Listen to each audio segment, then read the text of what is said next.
Ici, on roule au pas. Depuis Saint-Julien-Lard, une vingtaine de véhicules ralentissent la circulation. Le but de cette opération escargot, protester contre le projet de déviation de la RN 147 qui pourrait pénaliser les agriculteurs.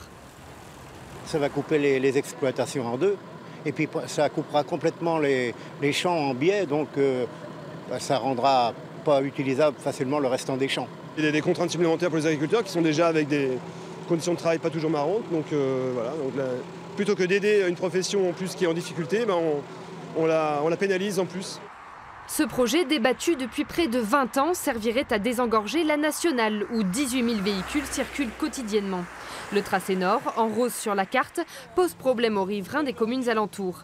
Et pour eux, ce n'est pas la solution optimale. C'est pas en faisant une déviation de plus de 10 km de long qu'on va résoudre le problème du flux très important au rond-point de l'hôpital. La majorité du flux vient, alors sur la 147, et vient sur la D12, la route de Noyer. C'est pas en faisant quelque chose qui passe au nord qu'on va résoudre le flux qui vient de Noyer. Contre la 4 voies.